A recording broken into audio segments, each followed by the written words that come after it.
This is the Vet Voice podcast from Veterans for America First. I'm Jared Craig, the host, and I have the pleasure of speaking with Doug Bankson, who is a VFAF endorsed candidate for Florida House Congressional District 39. And he has won his primary. So I want to say congratulations for winning your primary election. And our goal today is to get you the most coverage of information out before the general election this November 8th. So, Mr. Bankson, would you like to share with your audience, our audience, a little bit about yourself and what motivated you to run for office? Well, sure. First of all, thank you for having me on. And it's just so exciting to be able to get before the people.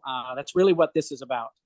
To me, I'm actually a pastor for 27 years. We founded our church. We founded a Christian school with over 270 students. My favorite titles are husband, father, and grandfather. That's probably my favorite right now, Papa.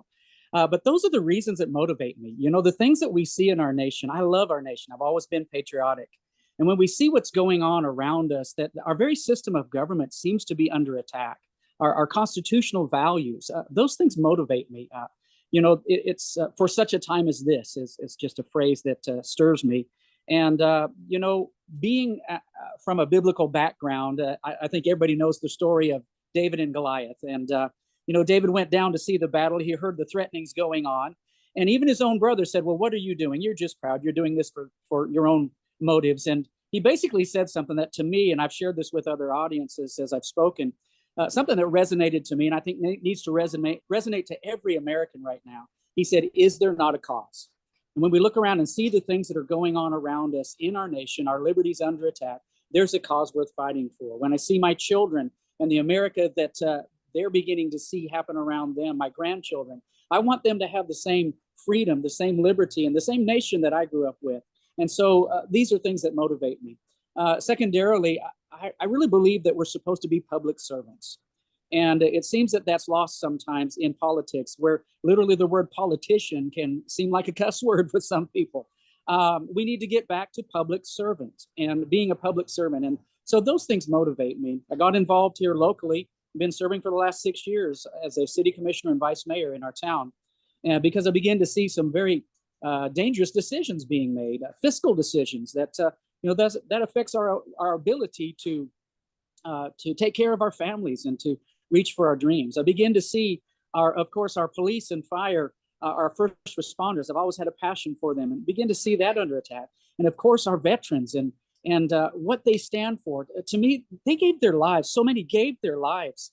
And I hate to see the very thing they lived and even died for beginning to be stolen. So that to me is motivation. It's worth fighting for, and it's time to stand. Well, go through your platform. What's the first thing that you're going to do when you get to the state house in Florida? What's on your agenda as your number one issue? Well, for me, first of all, I see government in two ways, the ground up and the top down. So starting with ground up, that's being a representative. And I like that title because it is being a voice for the people.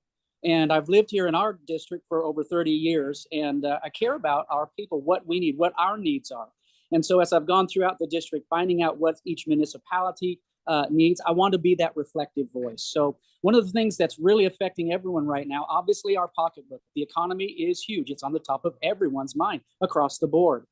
Something that we're facing here, and we just saw exacerbated by the recent hurricane, is that we need to make sure and deal with our property insurance. It is at an unsustainable, to use a term that people throw around, but fiscally it's unsustainable. And we've got to address those things because it's beginning to break the system, and we can't just continue on that track. So that's something I really want to stand up for. And again, make sure that we do it in a way that government's arms need to not be long, they need to be short. For me, philosophically, government is like the umpire at a baseball game. No one said, I've never heard anyone say, hey, let's go watch the umpire. It's not even a thought. It's about, let's go watch the teams play. And but the umpire is necessary. Their job is not to put points on the board to make things even out. It's to make sure the game is played fair, that everyone has an equal shot. So I want to bring that element into government. And again, after dealing with the insurance issue, we need to make sure and support our small businesses and the infrastructure that helps them to stay strong. Well, I love your metaphor about the umpire. That's actually very, very illustrative. Now, on your website, you talk about issues related to schools and children. You mentioned your granddaughter and your kids. And I think naturally we go into the issues of school. Luckily, you're in Florida and you have a Yes. strong Republican governor. But what are you seeing when you go from town to town within your district? What are your constituents bringing to your attention about the schools in your area?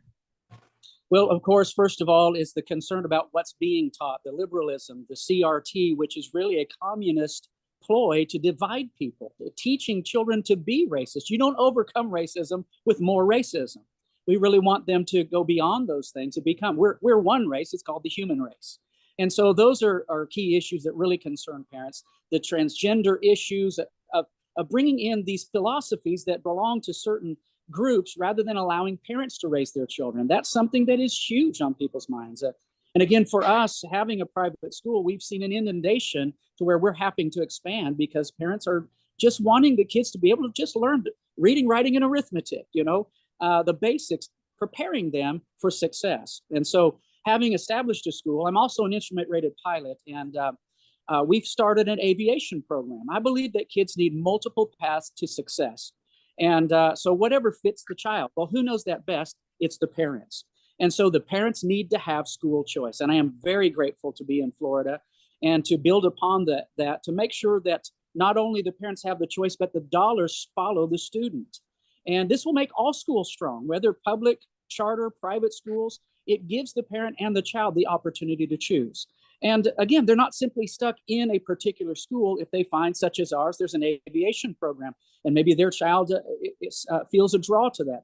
There are other STEM programs that I really want to support, and whatever field there is, and allow each family to decide whether it's to go on to secondary education and college and career beyond that, or simply to go right into the workforce. We need to make sure that they are fully given the freedom to make those choices. And so that's something I'm real passionate about, to make sure that parents have the choice and that there's a freedom for the kids to succeed.